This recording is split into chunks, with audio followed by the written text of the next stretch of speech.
Hi అండి, welcome to Sandhya kitchen. ఇవాళ వచ్చేసి టమాటో మష్రూమ్ కర్రీ అయితే చేస్తున్నాను. సింపుల్గా ట్రై చేసి చూడండి. ముందుగా మష్రూమ్ అయితే తీసుకుంటున్నాను. ఒక బాక్స్ దాకా మష్రూమ్ తీసుకొని నీళ్లు వేసుకొని ఈ విధంగా నీట్గా కడిగేసుకొని పక్కన పెట్టేసుకోవాలి. ఇలాగ పక్కన పెట్టేసుకున్న మష్రూమ్ని ఈ విధంగా కట్ చేసుకొని ఇవి కూడా ఇలాగే కట్ చేసుకొని పక్కన పెట్టేసుకుందాము. ఇప్పుడు గ్యాస్ ఆన్ చేసుకుందాము. గ్యాస్ ఆన్ చేసుకొని కడాయి పెట్టుకుందాము. ఇందులోకి ఒక గెరటెర దాకా ఆయిల్ అయితే వేసుకొని ఆయిల్ వేడైన తర్వాత కట్ చేసుకున్న మష్రూమ్ అనేది ఇందులోకి వేసుకొని కాస్త వేయించుకోవాలి. ఇవి కాస్త వేగేటప్పుడు ఇందులోకి కొంచెం సాల్ట్ వేసుకొని కొంచెం పసుపు వేసుకొని వేయించుకున్నామంటే త్వరగా మగ్గిపోతాయి మష్రూము. ఈ విధంగా మగ్గిన తర్వాత మనం ఒక 2 రెమ్మల దాకా కరివేపాకు వేసుకోవాలి. ఇవి కూడా వేసిన తర్వాత మగ్గించుకోవాలి. ఇలా మగ్గిన తర్వాత ఇది గ్యాస్ ఆఫ్ చేసుకొని పక్కన పెట్టేసుకున్నాము. ఇప్పుడు కడాయి పెట్టుకుందాము. మళ్ళీ గ్యాస్ ఆన్ చేసుకొని కడాయి పెట్టుకొని ఇందులోకి ఒక 3 గెరటెల దాకా ఆయిల్ అయితే వేసుకోవాలి. ఆయిల్ వేడైన తర్వాత దాల్చిన చెక్క, లవంగాలు 4 వేసుకొని 1 స్పూన్ అల్లం వెల్లుల్లి పేస్ట్ వేసుకొని పచ్చివాసన పోయేలాగా బాగా వేయించుకోవాలి.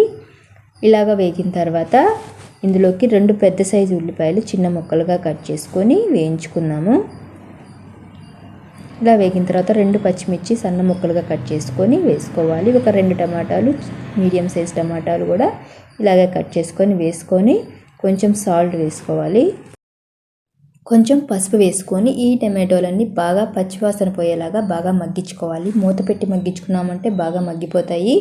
ఈ విధంగా మగ్గిన తర్వాత ఇందులోకి ఒక 1/2 స్పూను గరం మసాలా పొడి, 1 స్పూను ఎండుమిర్చి మిక్సీ పట్టింది 1 స్పూన్ దాకా వేస్తున్నానండి. మిక్సీ పట్టింది వేస్తున్నాను. 1 స్పూన్ దాకా ధనియాల పొడి వేసుకొని ఇదంతా కాస్త పచ్చివాసన పోయేలాగా బాగా వేయించుకోవాలి. ఇలాగ వేగిన తర్వాత ఒక 1/4 కప్పు దాకా పెరుగు అయితే వేసుకున్నాము. చిలికిన పెరుగు వేసుకోవాలి. ఇదంతా కాస్త మగ్గిచ్చేసుకున్నాము పచ్చివాసన పోయేలాగా. ఇందులోకి కొంచెం నీళ్లు వేసుకొని కొంచెం ఉడికిచ్చేసుకోవాలి.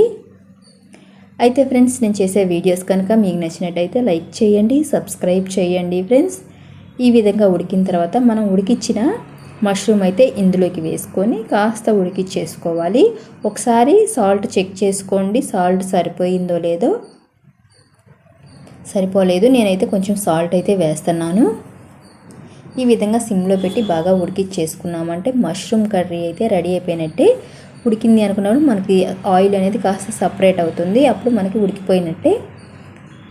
ఈ విధంగా ఉడికిపోయింది కదా. ఇప్పుడు గ్యాస్ ఆఫ్ చేసుకున్నామంటే మష్రూమ్ కర్రీ రెడీ అయిపోయినట్టే. ఎంతో సింపుల్గా ట్రై చేసి చూడండి.